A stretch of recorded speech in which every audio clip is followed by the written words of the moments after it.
जय गजानन श्री गजानन, जय गजानन श्री गजानन, जय गजानन श्री गजानन. श्री गजानन विजय ग्रंथ अध्याय 8. श्री गणेशाय नमः. हे वसुदेव देवकीनंदना, हे गोपगोपी मनरंजना, हे दुष्टदानव मर्दना, श्रीहरी पावमाते. तुझ्या प्राप्तीचे साधन, कर्माधिकांचे अनुष्ठान, पराभक्तीचे सेवन करण्या आहे अपात्र मी. तुझी ज्ञानदात्री शास्त्रे सारी, गिरवाण भाषे भीतरी, त्याचे सांग करू हरी, सेवन ते कवण्या रीती. गिरवाणाचा नसे गंध, त्यातून माझी मतिमंद, कमलातील मकरंद, बेडकाला मिळतो कसा. अन्नदाने तुझी प्राप्ती, जरी करून घेऊ श्रीपती, तरी धनाचा अभाव निश्चिती, दारिद्र्य पदरी बांधले त्वा. जरी करू मी तीर्थयात्रा, तरी सामर्थ्य नाही गात्रा, तशात हे अंधत्व आता आले आहे दृष्टीते. ऐशा सर्व बाजूनी मी हीन दीन चक्रपाणी, दारिद्र्याचे मनीच्या मनी, जाती जिरवण मनोरथ. तुझ्या कृपेचे महिमान, आगळे आहे सर्वाहून, घनाच्या पाण्या लागून, दाम देण्याची गरज नसे. मेघांनी आणिल्या मनात, तळी विहिरी भरतात, निव्वळ खडकास फुटतात, पाट पाण्याचे पांडुरंगा. ऐशा त्या तव कृपेचा, दास गणू हा भुकेला साचा, घास एखादा तरी त्याचा, घाल माझ्या मुखात. तेणे मी तृप्त होईन, अवघ्या सुखाते पावेन, अमृताचा लाभता कण, रोग सारे दूर होती. असो मागील अध्यायी, देशमुख पाटला ठाई, मुक्कामाते दुफळीबाई, येऊन बैसली हे ऐकिले. जेथ जेथ ही नांदे दुफळी, तेथ तेथ ही करी होळी, अवघ्या सुखाची रांगोळी, इच्या पायी होतसे. क्षयरोग तो शरीराला, वा दुफळी रोग समाजाला, नेतसे यमसदनाला, प्रयत्न पडती लुळे तेथ. असो तळ्याची या काठावर, देशमुखाचा एक महार, करू लागला चरचर, या खंडू पाटला पुढे. पाटील गावीचा अधिकारी, पाटील गावीची पांढरी, काही कामावरून घरी, कुरबुर झाली उभयतात. तो असे मर्या महार, देशमुखाचा त्याला जोर, तो बोलला उणे उत्तर, खंडू पाटला कारणे. पाटील वदला त्यावरी, तुझी रीतही नाही बरी, गरीबाने पायरी, आपली कधी सोडू नये. उणी उत्तरे बोलण्याचा अधिकार आहे देशमुखाचा, तुझ्यासारख्या नकट्याचा नाही हे जाणमनी. तरी महारा ऐकेना, करू लागला चेष्टा नाना, त्याच्या ऐकोनी भाषणा, पाटील खवळला मानसी. बाचाबाचीचे कारण होते अति क्षुल्लक जाणं, कागद ठाण्या लागून पाठवणे होते पाटलाला. तो टप्पा न्यावयासी, सांगितले होते महारासी, की तू असाच जा अकोल्यासी, तहसीलीत टप्पा द्याया हा. ते ऐकुनी वदला महार, मी न हा टप्पा नेणार, देशमुखाच्या आश्रितावर तुमचा डोळा हमेशा. काही असो आज दिनी, मी टप्पा न जाये घेऊनी, तुझ्या हुकमा लागुनी, बोंबा शिमग्याच्या समजतो मी. ऐसे वदनी बोलला, हावभावही तैसा केला, मूठ वळुनी हात नेला, त्याने या पुल्या मुखापुढे. ती त्याची पाहून कृती, खंडू पाटील कोपला चित्ती, भरी व वेळूची काठी होती पाटलाच्या हातात.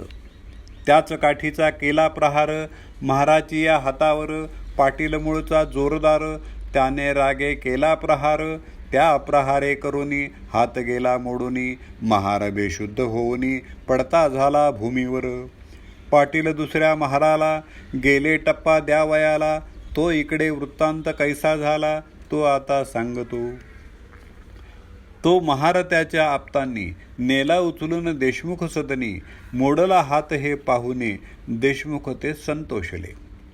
वा वा, छान गोष्ट झाली, आपणा कुरापत काढण्याभली, ही अनायासे संधी आली, ती उपयोगी न दवडणे. त्यांनी त्या महारासी तात्काळ नेले कचेरीसी, समजाविले अधिकाऱ्यासी, खोटे नाटे विबुध हो. कोठेही दोन पक्षात वाकडे आल्या यत्किंचित, काट्याचेच होतात नायट येते अवलोका. फिर्याद त्या महाराची पुस्तकात नोंदली साची, आज्ञा झाली अधिकाऱ्याची पाटील पकडून आणावया. शेगावी झाला पुकार, उद्या आहे पडणार पाटलाच्या पदी थोर, बेडी करी हातकड्या. ते खंडू पाटला समजले, धाबे त्याचे दणाणले, तोंडचे पाणी पळाले, झाला अति चिंतातूर. ज्या शेगावे मी वाघापरी वागत होतो आजवरी, तेथेच का हा श्रीहरी प्रसंग आणिला बेडीचा. अब्रूदाराचा अपमान वाटे मरणाहून मरण, बंधू गेले घाबरून काही विचार सुचेना.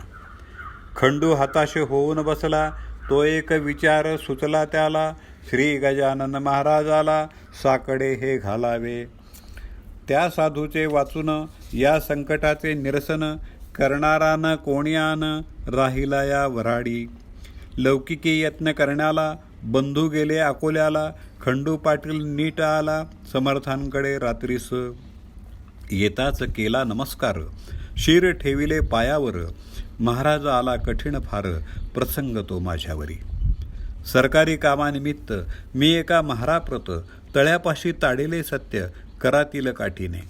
त्याचा ऐसा परिणाम झाला, काट्याचा नायटा केला देशमुख मंडळींनी भला माझे अहित करण्यास. त्यानिमित्त कैद मला होण्याचा उद्या प्रसंग आला, समर्था माझ्या इज्जतीला तुझविण कोण रक्षील. उद्या येतील राजदूत मला येथून नेण्याप्रत, बेडी ठोकुनी पायात ऐसे आज ऐकिले. त्यापेक्षा गुरुवरा गळा माझा येथेची चिरा, ही घ्या तलवार देतो करा, वेळ करू नका हो. अब्रूदारा कारण बेइज्जत हेच मरण, अपराध माझा त्यातून अति अल्पदयाळा. त्या अपराधरूपी खड्याचा हा डोंगर झाला साचा, अभिमान माझ्या अब्रूचा धरा समर्था ये काळी. जयद्रथाच्या वेळेला अग्निकाष्ठ भक्षण्याला, होता अर्जुन तयार झाला केवळ आपल्या अब्रूस्तव. तेथे भगवंताने भली अब्रू त्याची रक्षण केली, प्रभूने वस्त्रे नेसविली द्रौपदीला सभेत. तेवी ममा अब्रू ही पांचाळी, देशमुख कौरवांनी आणिली, नग्न करण्यासाठी भली तिचे कराहो रक्षण. ऐसे वदून समर्थाला पाटील रडू लागला, आसवांचा तो चालला पूरनेत्रा वाटे हो. घरची माणसे चिंतातूर आधीच झाली होती फार, नाही त्यांच्या शोकापार तो सांगावा कोठवरी. इकडे समर्थानी भले दोन्ही हाती कवटाळिले, खंडू पाटला हृदयी धरले त्याचे सांत्वन करावया. अरे कामकर्त्या पुरुषाप्रत ऐशी संकटे येतात, वरच्यावरी जाण सत्य त्याची चिंता वाहू नको. स्वार्थदृष्टी बळावता ऐसेच होते तत्वता, खऱ्या नीतीची ही वारता अणू मात्र त्या कळत नसे. तुम्ही पाटील देशमुख दोघेजण एका जातीची असून एकमेकांचे नुकसान स्वार्थे करू पाहता. मागे कौरव पांडवात स्वार्थेच आला विपट सत्य, परी पांडवाचा पक्ष तेथ न्याय खरा होता की. म्हणून पांडवाकारणे सहाय्य केले भगवंताने, सत्यासाठी मारणे भाग पडले कौरवांना. जा भिवू नकोस तिळभर, बेडीनं तुशी पडणार, किती जरी केला जोर देशमुखाने आपला. तेच पुढे खरे झाले, पाटील निर्दोषी म्हणून सुटले, जे का संत मुखावाटे आले ते न खोटे होई कधी. पाटील मंडळी उत्तरोत्तर भजू लागली साचार, कोणा नाही आवडणार अमृत ते सेवावया. पुढे खंडू पाटलाने करुनी विनंती प्रेमाने, नेले रहावया कारणे समर्थाला निजगृही. असता पाटील सदनात गजानन स्वामी समर्थ, ब्राह्मण आले अवचित 10-5 तैलंगी. तैलंगी विद्वान असती, कर्मठ वेदापरी प्रीती, परिधनाचा लोभचित्ती राही ज्यांच्या विशेष. ते काही मिळेल म्हणून समर्थांकडे आले जाण, तई होते पांघरुण घेऊन समर्थ निजलेले. त्यांना जागे करण्याप्रत ब्राह्मण म्हणू लागले मंत्र, जेटे जेते स्वरांसहित अति उच्च स्वराने. मंत्र म्हणण्यात चूक झाली, तीन त्यांनी दुरुस्त केली, म्हणून आसनी उठून बसली, गजाननाची स्वारी पहा. आणि ऐसे बदले ब्राह्मणाला, तुम्ही कशासाठी वैदिक झाला, हिनत्व वेद विद्येला आणू नकारे निरर्थक. हीन विद्या पोटाची, मोक्षदात्री आहे साची, बा डोईस बांधल्या शालीची, किंमत काही राखा हो. मी म्हणतो ऐसे म्हणा, खरे स्वर मनी आणा, उगीच भोळ्या भाविकांना सोंग आणून नाडू नका. जी ऋचा ब्राह्मणांनी म्हणण्या सुरू केली जाणी, तोच अध्याय समर्थांनी घडघड म्हणून दाखविला. चूक न कोठे म्हणण्यात, शब्दोच्चार स्पष्ट सत्य, वाटे वसिष्ठ मूर्तिमंत, वेद म्हणण्या बसला असे. तैलंगी ते ऐकून चकित झाले, अधोवदन बैसले, मुखवरी करण्या आपुले, भयमनी वाटले त्या. सूर्य उदय झाल्यावर त्याच्या पुढे का होणार, दीपाचा तो जय जयकार, त्यांची किंमत अंधारी. विप्र म्हणती आपुल्या मनी, हा पिसा कशाचा महाज्ञानी, चारी वेद याच्या वदनी, नांदतात प्रत्यक्ष. हा विधाताच होय दुसरा, शंका येथे नुरली जरा, हा असावा ब्राह्मण खरा, जातीने की निःसंशय. परमहंस दीक्षा याची, वार्ता न उरली बंधनाची, कोणत्याही प्रकारची, हा जीवनमुक्त सिद्धयोगी. काही पुण्य होते पदरी, म्हणून मूर्ती पाहिली खरी, हा वामदेव याला दुसरी, उपमान ती द्यावया. असो खंडू पाटलाकडून त्या ब्राह्मणा लागून, देते झाले दयाघन, रुपया रुपया दक्षिणा. ब्राह्मण संतुष्ट झाले, अन्य गावा निघून गेले, महाराजही कंटाळले, उपाधीला गावच्या. श्रोते खऱ्या संताप्रत, उपाधीना असे पटत, दांभिकाला मात्र भूषण होते तियेचे. गावाची उत्तरेला एक मळा सानिध्याला, या मळ्यात भाजीपाला होत होता बहुवस. एक शिवाचे मंदिर, तेथे होते साचार, लिंब तरुंची थंडगार, छाया होती ते ठाई. हा कृष्णाजी पाटलाचा मळा होता मालकीचा, हा कृष्णाजी खंडूजीचा सगळ्यात शेवटला भाऊ असे. त्या मळ्यात महाराज आले, शिवालया सन्निध बसले, एका ओट्यावरी भले, निंबतरूच्या छायेत.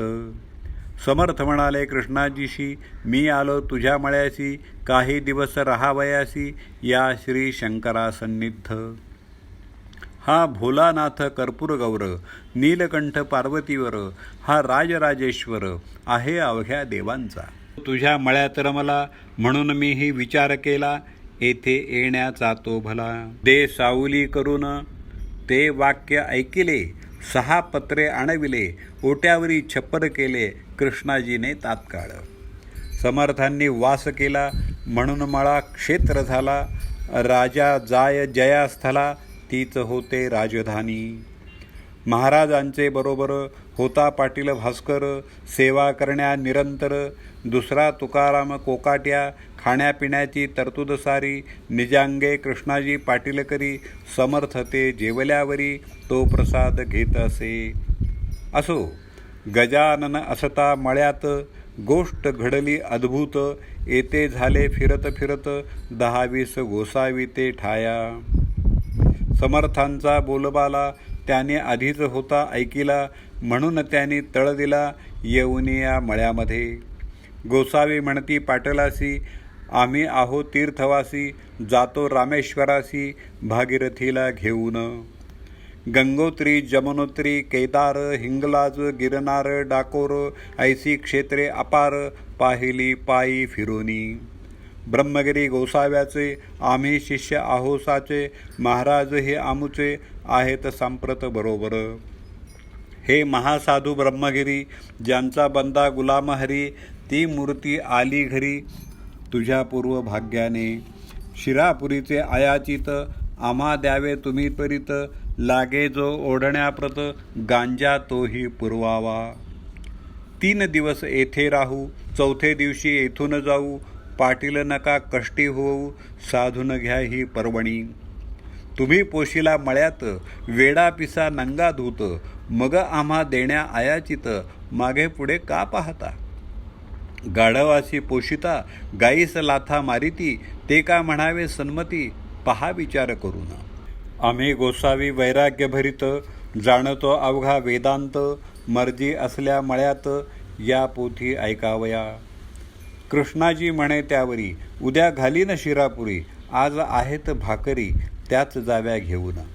जितुका गांजा ओढाल तितुका तेथेच मिळेल, तेथे चालता बोलता कंठ निळ, बसला आहे पत्र्यामध्ये. 2 प्रहराची वेळा खरी, घेतल्या चूण भाकरी, मळ्यात येऊनी विहिरीवरी, बसले गोसावी भोजना. समर्थांच्या समोरी एका छपरा भीतरी, गोसाव्यांनी लाविली खरी आपली कडासने.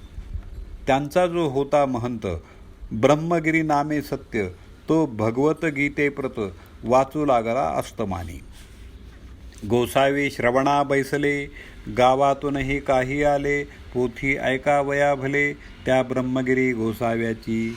नैनम छिंदंती हा श्लोक निरूपणाचा होता देख, ब्रह्मगिरी पक्का दांभिक, स्वानुभावाचा लेश नसे. निरूपण त्याचे ऐकले, गावकऱ्यासही नाही पटले, ते आपसात बोलू लागले, हा नुसता शब्दच्छल. सारे पोथी ऐकल्यावर येऊन बैसले पत्र्या भीतरी, गजाननाच्या समोरी संत दर्शन घ्यावया. लोक म्हणती छपराला निरूपणाचा भाग झाला, येथे पत्र्यास बैसला स्वानुभावाचा पुरुष हा. तेथे ऐकला इतिहास, येथे पाहिला प्रत्यक्ष पुरुष, या भाषणे गोसाव्यास राग आला काहीसा.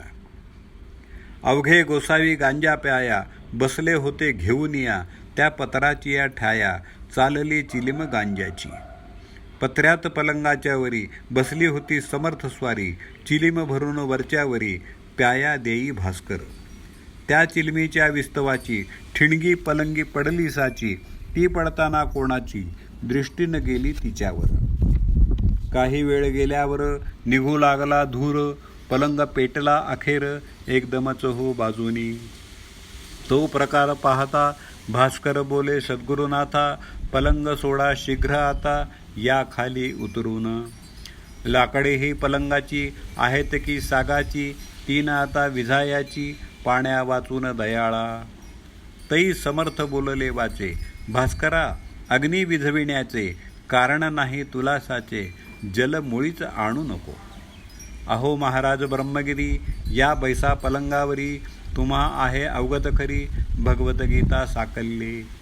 त्याच्या परीक्षेची वेळ आणली हरीने तात्काळ, ब्रह्मान जाळी अनळ याचा प्रत्यय दाखवा.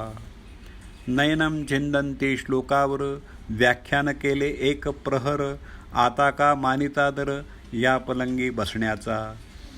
जा भास्करा लवकरी, ब्रह्मगिरीला करी धरी, आणून बसवी अत्यादरी या जळत्या पलंगास. ऐशी आज्ञा होता क्षणी, भास्कर गेला धावोनी, ब्रह्मगिरीचा सव्य पाणी धरिला त्याने निज करे.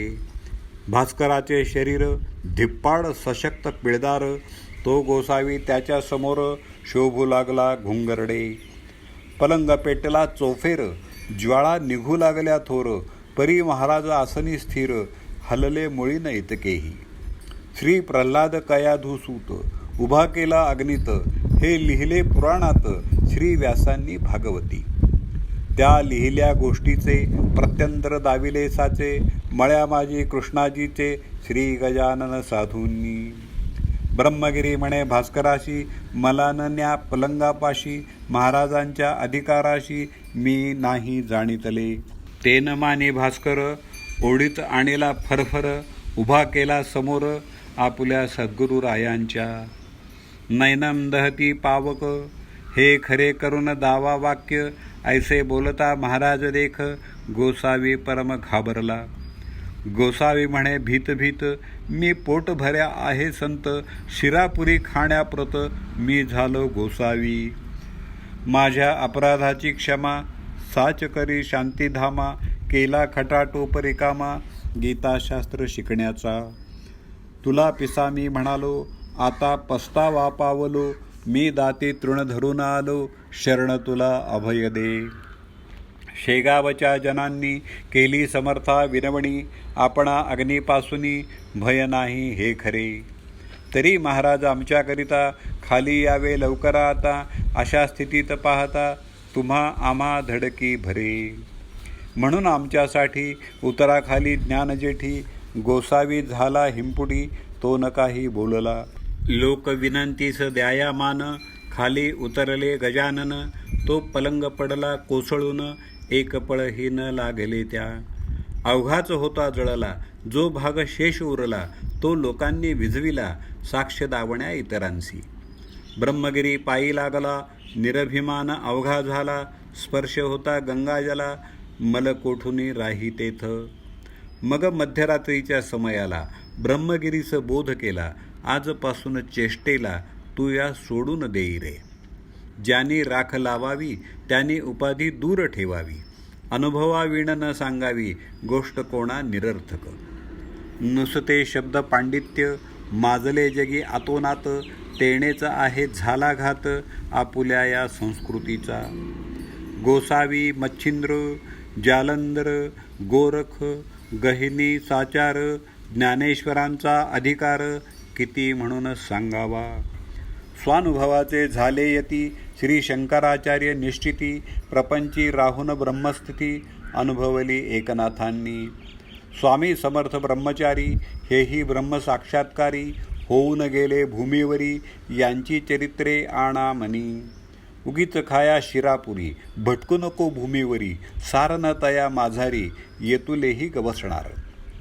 ऐसा बोध ऐकिला, ब्रह्मगिरी विरक्त झाला, प्रातःकाळीच उठून गेला, कोण ना भेटता शिष्यांसह. ही गोष्ट दुसऱ्या दिवशी कळली अवघ्या गावासी, जो तो आला पहावयासी, मळ्यात जळलेल्या पलंगाते. हा दासगणो विरचित, श्री गजानन विजय नामे ग्रंथ, तारो भाविका भवाब्धित, हेची इच्छी दासगणू. शुभम भवतु. श्री हरिहरार्पणमस्तु. इति श्री गजानन विजय ग्रंथस्य अष्टमोऽध्यायः समाप्तः. जय गजानन श्री गजानन, जय गजानन श्री गजानन, जय गजानन श्री गजानन.